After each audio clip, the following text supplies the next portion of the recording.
Welcome to Math TV with Professor V. In this video, I'm going to be solving some of the most commonly assigned homework exercises from the section on representation of functions as power series.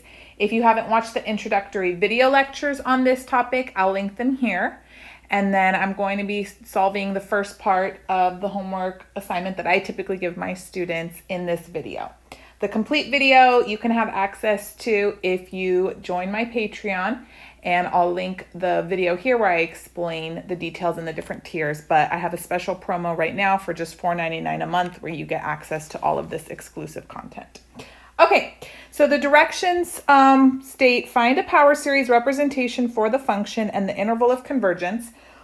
And what I want you guys to remember and keep in the forefront of your mind is that the geometric sum is the foundation for how we do this. So we already are familiar with 1 over 1 minus x. Its representation as a power series. That's the sum, n equals 0 to infinity of x to the n. And we know that this only converges, so this power series representation is only valid as long as absolute value of x is less than 1. So that means our radius of convergence is 1. And we don't include the endpoints. This all comes from conditions for a geometric series to be convergent. Okay, so that's what we're going to be using as we work through these exercises. So I'm using still Stewart's 8th edition, early transcendentals. The first one is number 3.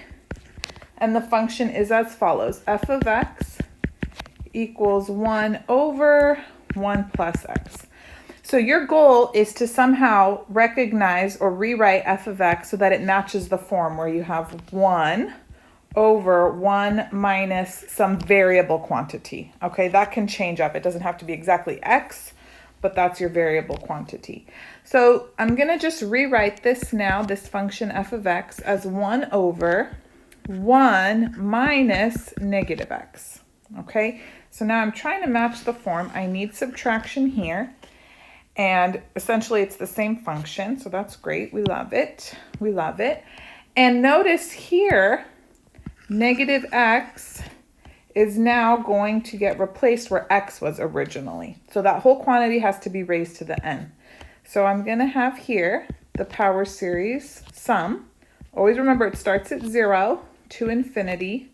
And then I have negative x like this raised to the n. And this is not completely simplified.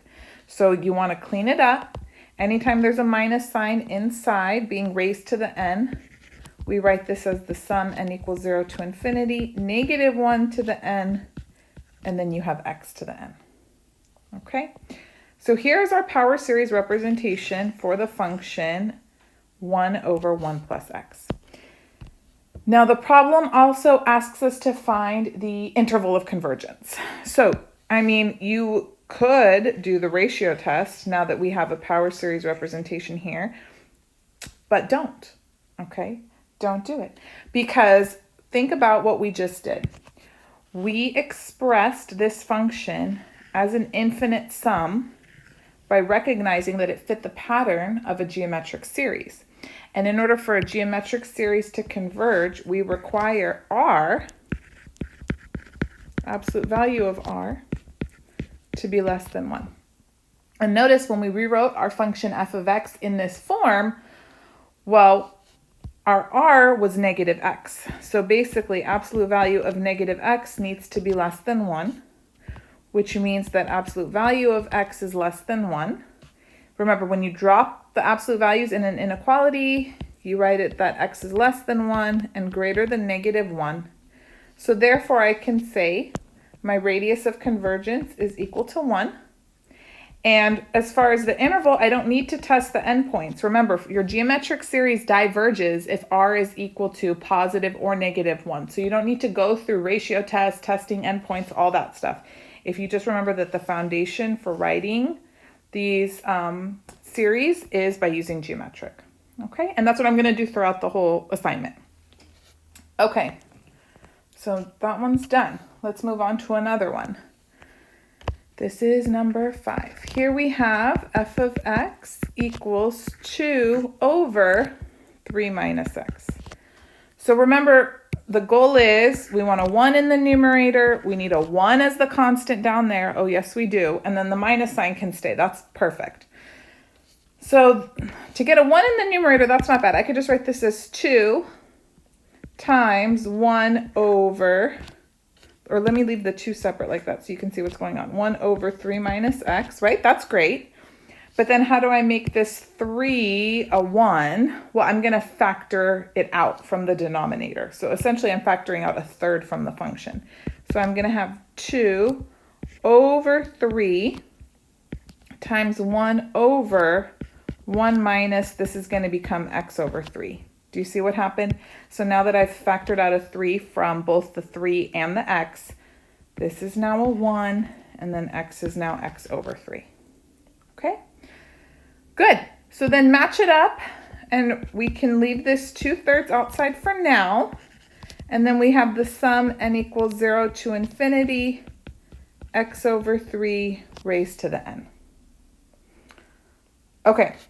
Now, you still need to clean this up quite a bit. So let's see, where do we stop? We've got 2/3 the sum, n equals 0 to infinity. We know from our properties of exponents, this n distributes.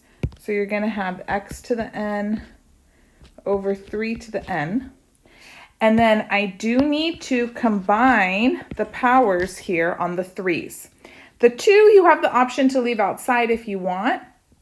But since we have 3 raised to the n inside our sum, I do need to bring that other 3 in and simplify further. Okay?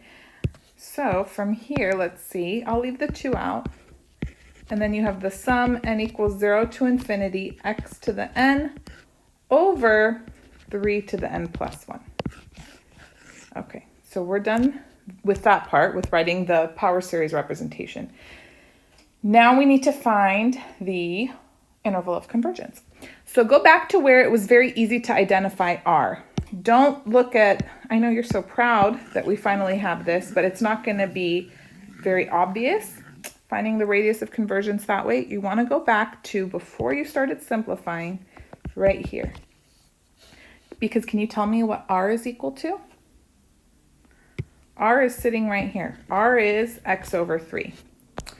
So remember, we require absolute value of r, so absolute value of x over 3 to be less than 1. That's when this series converges. It converges when absolute value of x over 3 is less than 1. So solving this, I can multiply through by 3. So I have absolute value of x is less than 3. That is my radius of convergence, right? Remember, when you drop the absolute value, you have x is less than 3 and then greater than negative 3. And there's our interval of convergence. But I'll write it using interval notation from negative 3 to 3. Do I need to check the endpoints? No, because I know on a geometric series, the series will diverge when r is equal to positive or negative 1, so we don't even need to bother testing the endpoints of the interval. It will be divergent. We will not include them. All right, good. You just got to do a few till you get the hang of it. Next one is number 7. So we have f of x equals x squared over x to the 4th plus 16. Okay, so this one we're going to have to play around with so that it's going to look like 1 over 1 minus something. Maybe that's the better way to express what the goal is. You want it as 1 over 1 minus something, and then you can have a bunch of stuff multiplied out front, like how we had the 2/3, you know, in the last problem. Okay, so first things first, this x squared is going to have to go, yeah? Like, what are you doing here, x squared? So let's take that out. And then we don't want the constant second. So I'm going to write this as 16 plus x to the 4th.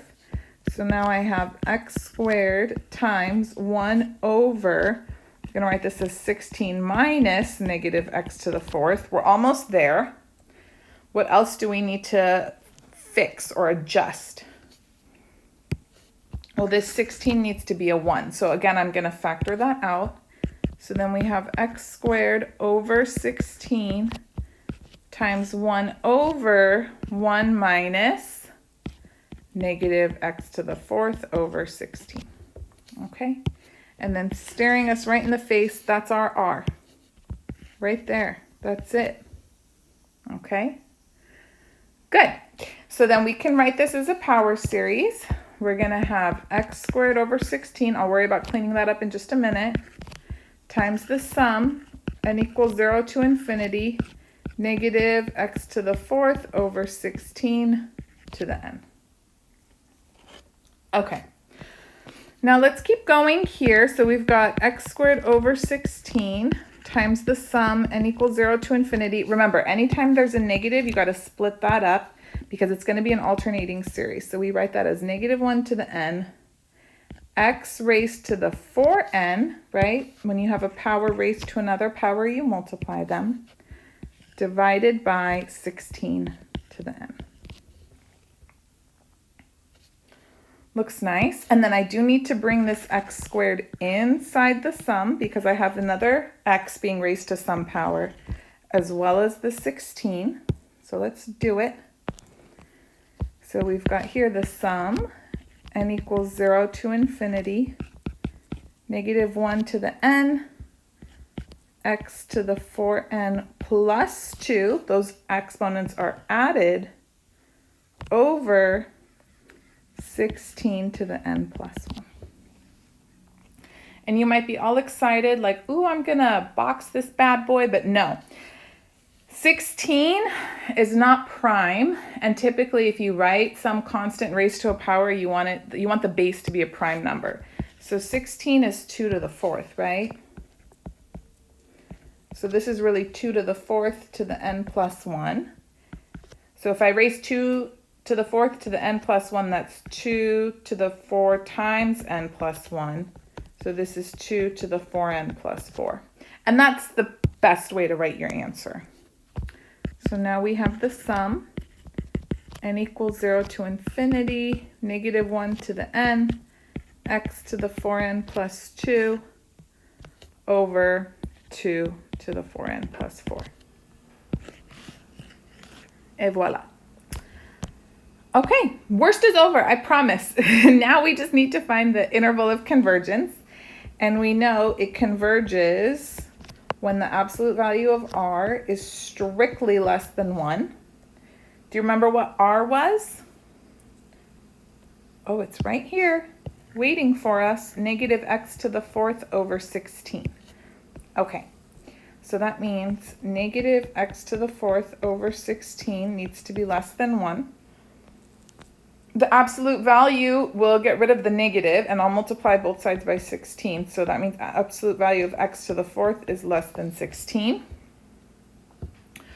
Okay, for this case here, if the absolute value of x to the 4th is less than 16, that's the same as the absolute value of x being less than 2. And lastly, I could say this means the radius of convergence is 2. And the interval of convergence is from negative 2 to 2.